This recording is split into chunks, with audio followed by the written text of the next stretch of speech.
Hi, I'm Rajeev Masand, and today I'm so happy to be joining the Quint to talk about Sholay.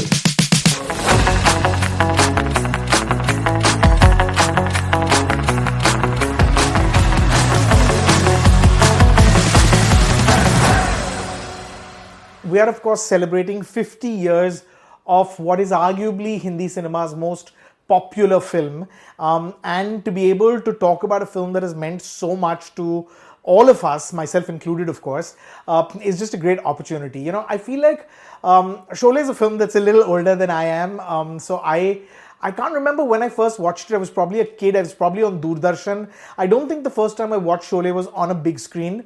Sholay had released about 2 years, I think, before I was born. So I probably discovered it when it was playing on television, and I think I was too young to absorb the greatness, the cinematic marvel that Sholay was when I perhaps first watched it.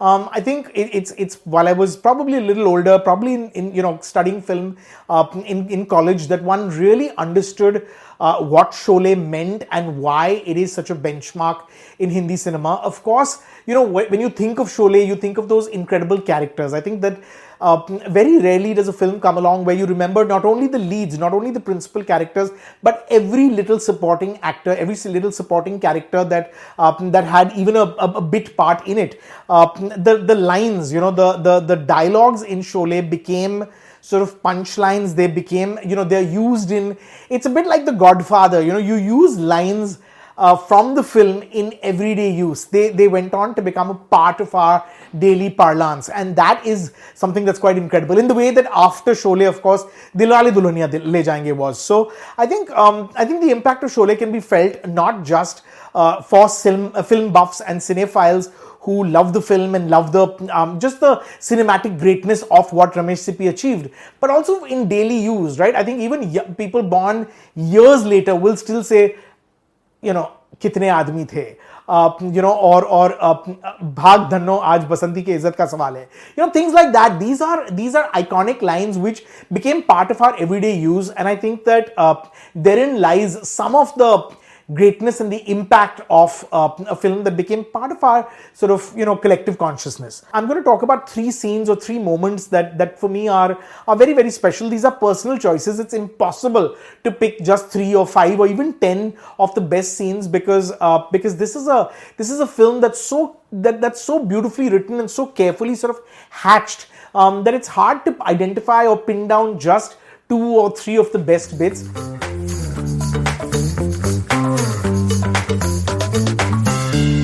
Above everything else, for me, Sholay is about friendship. It's about Jay and Veeru.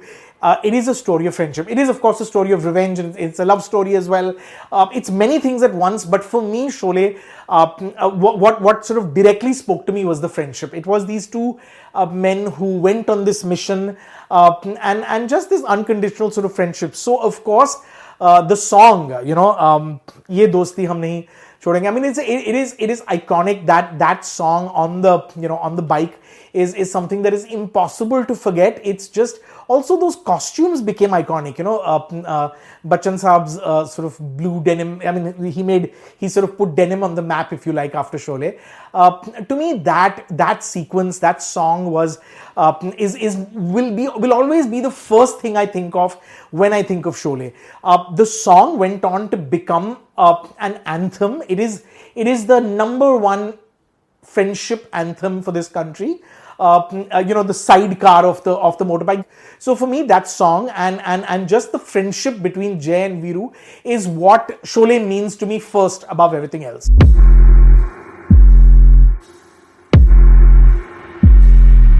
Thakur coming back, and finding the bodies. I think we're 50 years into the film, so I think there's no, we don't have to worry about spoilers.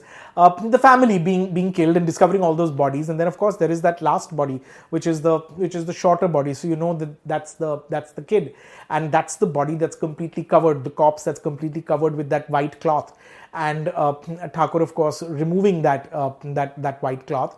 and you never see the face because you know who it is, and you have to understand this is a film that was made 50 years ago. Hindi cinema was about spoon feeding audiences, and yet Ramesh Sippy, the film's director, made this incredible decision, which incredible perhaps in retrospect, but made this decision to not show the face, obviously to save us the trauma of seeing a little child who had been sort of also brutally murdered in that massacre. And just the impact when you don't see that face, you just see it. You see the white cloth in the breeze, and then of course Thakur lifts it, and before you, I mean, the first time anyone watches it, of course you want to turn away because you kind of know who it's going to be, but just making that decision to not show the face and letting you absorb just the enormity and the and just the severity of that massacre, and then of course him going to Gabbar Singh. But that scene always sort of sends a chill down one's spine, because very early on, it sort of sets the tone for and raises the stakes for what is going to happen. Veeru teaches Basanti to use the gun because he's shooting those Keri, the arm from the tree, which she has to take back because her Mausi has to make the achar, and she's of course throwing stones to hit the mangoes, but Veeru teaches her to use the gun, and if you look at it, look, 50 years later, you can say it's a little bit cringy and it's a little bit kind of, creepy because he's practically groping her. But it's just such a fun, cute scene. And I think that's the thing about popular Hindi cinema, right? And anything that goes on to become the stuff of legend, that even when looked through the lens of current times, some of that is politically incorrect, and you don't treat a lady like that, and you don't, it's is it stalking, is it flirting, but it just is it's so innocent because Basanti, of course, is this girl who can't stop talking, and she so naively kind of allows him to show her how to use the gun, and him sort of closing her eye and then holding her stomach and nuzzling her till she, of course, shoots that bullet and they fall on the ground. And of course, Jay watching all everything from there, and actually the one who fires the bullets that impresses her in the first place. A lovely scene, beautiful way to do sort of a meet cute moment, and just one of my favorite scenes also, because one of my favorite characters was Basanti by Hemaji, and she was just so fun and so cute, and I think that again, this is the thing about great filmmaking, where you can take a character who could be so easily annoying and irritating, and yet make her someone that is so endearing, and you completely sort of fall in love with Basanti, even as everyone else around her. Even when she meets the Imam Chacha and all, like, he's exasperated because she doesn't stop talking, and that's who Basanti is, and yet she's just such an endearing character. What is exciting about Sholay is what you see on screen, but also all of the stories and the legends that it has inspired and spawned. And I think that is what happens when great films are made. They become the stuff of legend. And I think that 50 years on, while technique has changed, and while we've become a lot more sophisticated in our storytelling and our shot taking, you have to remember this is a film that was made in 1975, and it's a film that was way ahead of its time in terms of the way that it was shot. The big train sequence, the action sequence in the train. Even today you find it's hard to find action sequences shot in such a way. Just the detailing of the characters, the writing, the script by Salim Javed is really one of the greatest scripts written.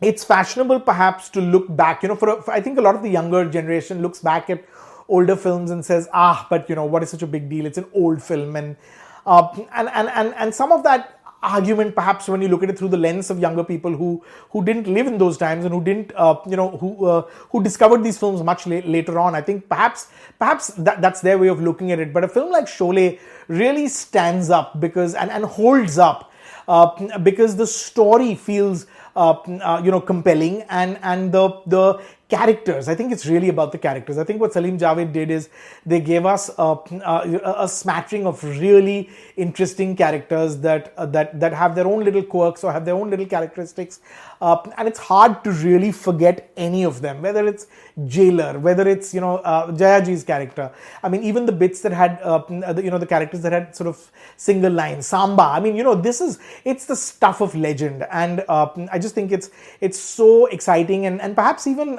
blessed to be living in the times when Sholay is completing 50 years. A long time ago, I had a chance to sit down with Ramesh Sippy, the film's director, and talk to him about the making of Sholay. And that to me itself was just such a huge high, because to be able to have that privilege and have that luxury to be able to sit with the director of Sholay and hear from him firsthand how they shot those scenes, how they wrote those lines, how they achieved what they did. I think that is just such a huge privilege. So, happy birthday, Sholay. You've aged like fine wine. You don't look 50, and you're a film that continues to bring joy into our lives.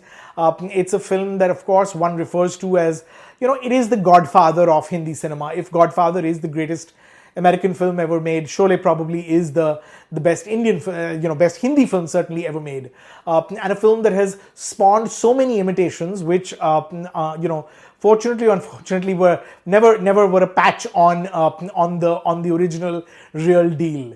Happy birthday, Sholay! You make 50 look very good.